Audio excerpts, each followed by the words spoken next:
जय श्री राधे। पूज्य श्री सद्गुरुदेव भगवान के चरणों में प्रणाम। पूज्य श्री उषा बहन जी का जीवन चरित्र। कल हमने सुना कैसे उन्हें वृंदावन आने की स्वीकृति घर वालों से मिली। वृंदावन के लिए प्रस्थान। वेदों और शास्त्रों ने साधारण मानव के लिए पथ का निरूपण किया। उसका अनुसरण करना, उस पर त्वरित गति से चलने का मार्ग प्रशस्त कर दिया। परंतु एक तथ्य इससे कुछ भिन्न भी है। वे हैं विरले महज्जन। उनकी अनुभूति और व्यक्तित्व को देखकर शास्त्र वाक्य की पुष्टि करने का अवसर मिला साधक को। शास्त्रों का अतिक्रमण वहाँ नहीं होता। यूँ कहना सर्वथा संगत होगा कि ऐसे विरले जनों की रहनी, उनका व्यक्तित्व शास्त्रों और पुराणों का एक जीवंत रूप माना जाता है। ऐसे महज्जन सर्वत्र वंदनीय तो हैं ही, पूजनीय भी होते हैं। मानव मात्र के अंतर में छिपी एक मांग, जो प्रेमास्पद के प्रति पूर्ण समर्पण द्वारा ही पुष्ट होती है, उसे परम सौभाग्य से प्राप्त होती है। उसका सहज रूप जब श्यामा श्याम के चरणों की ओर प्रवाहित होता है तो जीव का परम सौभाग्य उदय हो जाता है। और जब यह समर्पण वृंदावन निष्ठा से परिपूर्ण होकर ब्रज की इन आभीर कुमारियों के स्वर में स्वर मिला, इनके अनुगत्य में तत्सुखे सुखित्वम की मर्यादा में पल्लवित और पुष्पित होता है, तो उसके सौभाग्य का क्या कहना। इन आभीरिकाओं की कृपा कोर को प्राप्त करने के लिए इन्हीं की शरण में जाना होगा, इन्हीं का कृपा भाजन बनना होगा। यह तभी होगा जब हम ब्रज भाव से पोषित होकर उन्हीं के निर्दिष्ट पथ के पथिक होंगे। प्राणी मात्र का परम पुरुषार्थ श्री कृष्ण प्रेम की प्राप्ति करना ही है। परम आराध्य वे श्री नंद नंदन वृंदावन चंद्र श्री कृष्ण चंद्र ही हैं। अपने सभी पुरुषार्थों का आश्रय छोड़कर अनन्य भाव से ब्रजांगनाओं की भांति संसारी संबंधों से मुख मोड़कर पति भाव से उनकी आराधना करना ही उपासना की उत्तम से उत्तम प्रणाली है। पठनीय शास्त्रों में श्रीमद् भागवत ही सर्वोपरि शास्त्र है। उन्हीं की भांति श्यामा श्याम की छवि अपने मन प्राणों में, अपने रोम रोम में बसाकर ब्रज की वन बीथियों में उन्हीं श्यामल चिदघन तथा उनकी प्राण आराध्या किशोरी श्री राधा की सेवा पूजा में संलग्न होंगे। सेवा का ही दूसरा नाम भजन है। भजन और सेवा अन्य अन्य आश्रित हैं, अन्योन्य आश्रित हैं। प्रिया प्रियतम वृंदावन की निधि हैं और इसी परम निधि को प्राप्त करने के लिए वृंदावन की कुंज निकुंजों में रमण भ्रमण करना ही होगा। हाँ, तो पूज्या उषा जी की वृंदावन चले आने की तीव्र लालसा को देख इन्हें और रोक पाना कठिन सा हो गया। अभी यह बात घर में चली थी, देखते देखते दावाग्नि की भांति यह समाचार सभी स्वजनों में फैल गया, आध्यात्म से जुड़े भाई बहनों में फैल गया, आसपास के लोगों में फैल गया तथा सभी अभिभावकों में यह समाचार देखते देखते फैल गया। सभी लोग पूज्या उषा जी के पास चले आने लगे। बहुत से लोग समूह बना इनसे मिलने समझाने आने लगे और बहुत से उस अखंड सत्ता के व्यापक स्वरूप की बात कह अपना सा प्रयास करने लगे। अनेक जनों के नेत्र सजल हो उठते और कभी कभी सिसकियों से परिव्याप्त हो जाता वह कमरा, जहां अपने श्री ठाकुर जी के सन्मुख अखंड माधुर्य प्यार की महान आदर्शमयी वह मूर्ति निश्चेष्ट सी सब देखती रहती। अनेक जन फूट फूट कर रुदन करने लगते। अनेकों के अश्रु उनके एकांत में उनके आंचल भिगो देते। आने जाने वालों का तांता ही लगा रहता। इन सब में कुछ लोग ऐसे भी थे जिन्हें अपने मन को ढांढस बंधा पाना असंभव सा होता था। अनेकानेक वात्सल्य में पालित और पोषित बालक बालिकाएं जिन्होंने उनका प्यार दुलार पाया था, उनके स्निग्ध करों से बरसती कृपा ममता को समेटा था। उनकी माधुरी वाणी से अपने व्याकुल हृदय के लिए सुशीतलता भरे वचनों से आश्वासन पाया था। उनकी सन्निधि ने जिनकी समस्त इतर वृत्तियों को क्षय कर आध्यात्मिकता का बोध करा सरसता से सींचा और पाला था, वे सब किन्हीं एकांतिक क्षणों की खोज में उनसे मिलने की प्रबल लालसा लिए वहीं घूमते सुअवसर खोजते, कभी मिलता और कभी नहीं।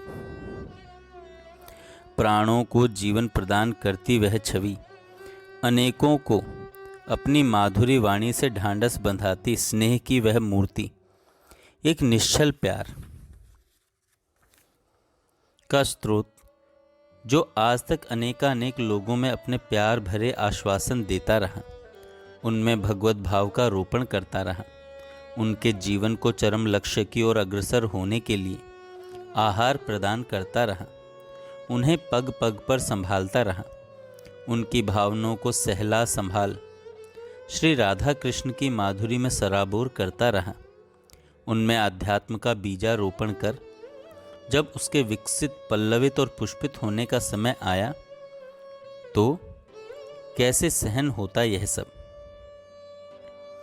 वह कमरा जिसने उनकी बाल्यावस्था को पौगंड अवस्था और पुनः कैशोर्य में परिणित होते देखा था, उनके ठहाकों की गूंज से सदा सिक्त अभिषिक्त रहा था, उनका वह आसन जिसने उनकी सन्निधि में अनेक वर्ष संस्पर्श और दुलार सुख में सहर्ष व्यतीत कर दिए थे, कमरे की चार दीवारी, सामने के वातायन से झांकता नीम का वह वृक्ष, कॉर्निस पर रखे युगल के चित्र, अध खुला सा वह द्वार जिसमें पूज्या उषा जी के जीवन के अनेक वर्ष व्यतीत हुए थे, आज सभी इस समाचार को सुन मूक और मौन थे।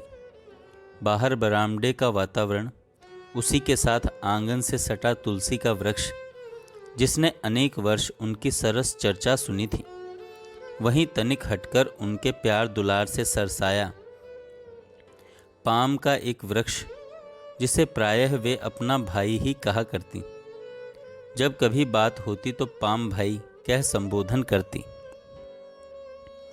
पाम भाई कह संबोधन करती, अपने बड़े बड़े हाथों से व्यजन कर अपने हृदय की भावनाओं को अभिव्यक्त करता रहा था।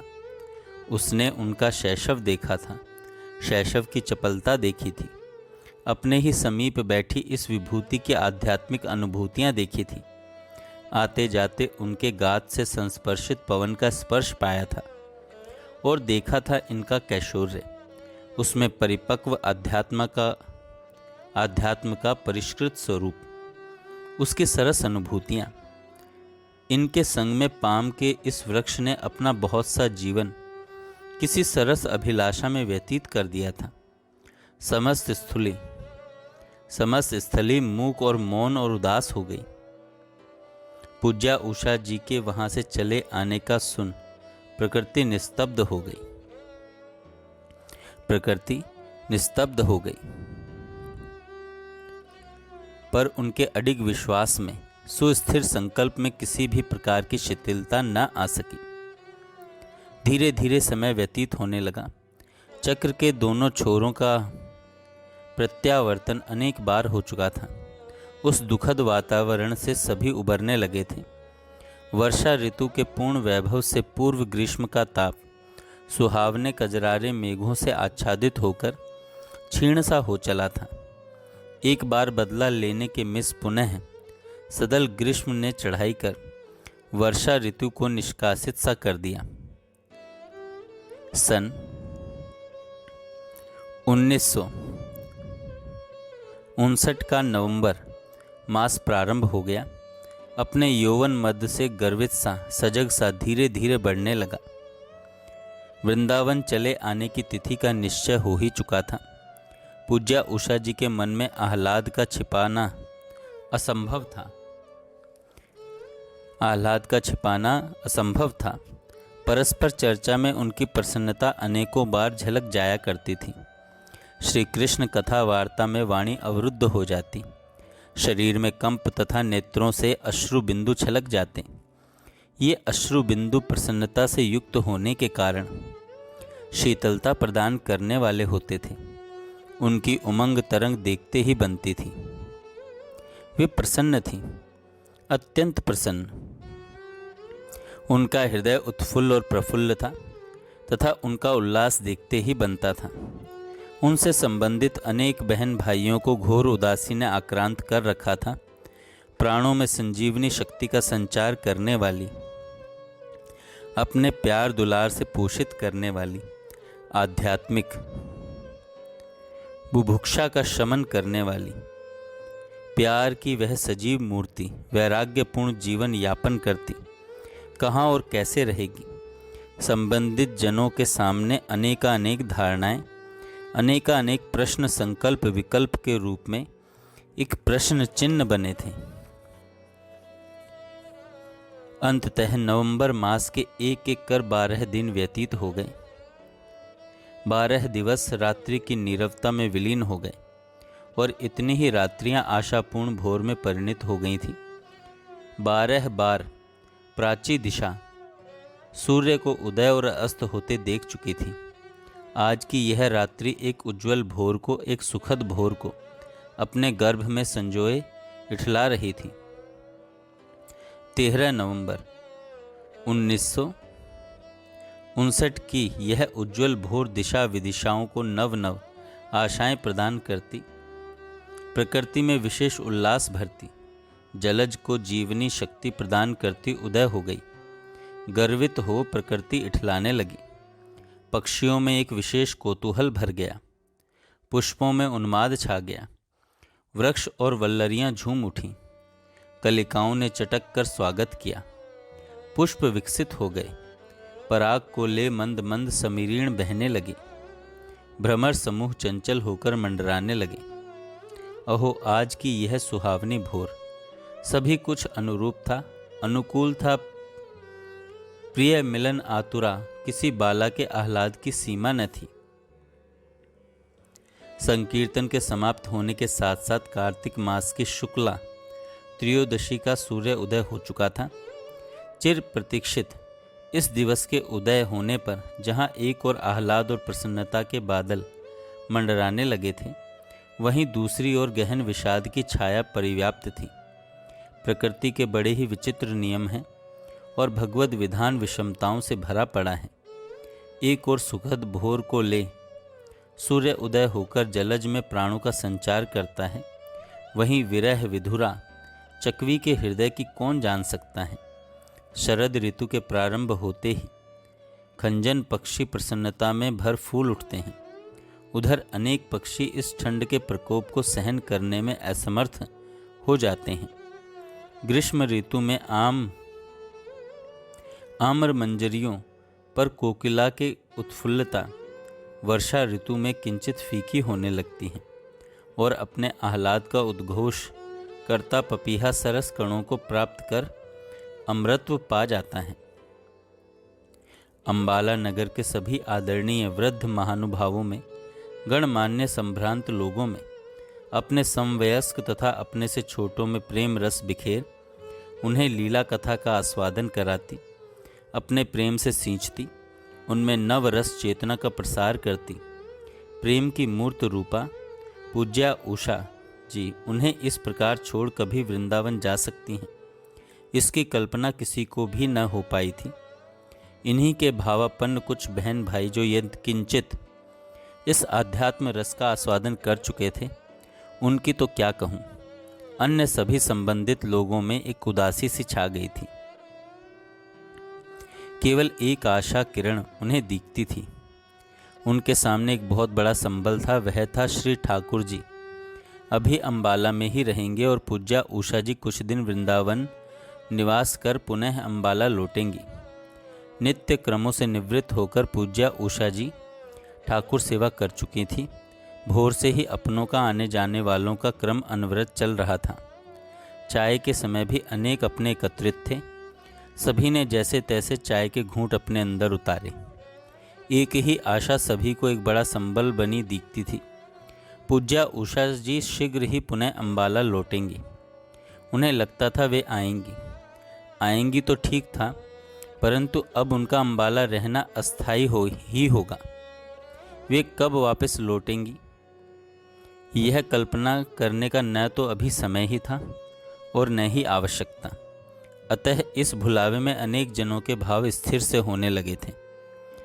श्री ठाकुर जी के श्रृंगार के उपरांत सत्संग का समय हो चुका था। पूज्या उषा जी ने अनेक लीलाएं कथाएं सुनाई, अपनी बेकली की अनेक कविताएं सुनाई। महाप्रभु श्री चैतन्य देव के गृह त्याग की गाथा सुना। सभी के मनों में ढांढस बंधाने का असफल सा प्रयास भी किया। स्वामी राम तीर्थ का प्रसंग कहा, गृह त्याग के आदर्श का प्रतिपादन किया। श्री रामकृष्ण परमहंस की उक्ति, यदि भगवत प्राप्ति जीवन का लक्ष्य है तो गृह त्याग करना ही होगा, उसे सुना। सभी को धैर्य प्रदान करने का प्रयास किया। मीरा जी के गृह त्याग, वृंदावन चले आने की गाथा सुनाई। अनेक संतों महज्जनों के उच्च आदर्शों को सुना। एक भूमिका बना, सभी को सुस्थिर करने का प्रयास सा किया। जय श्री राधे। आगे हम कल सुनेंगे। जय श्री राधे। पूज्य श्री सद्गुरुदेव भगवान के चरणों में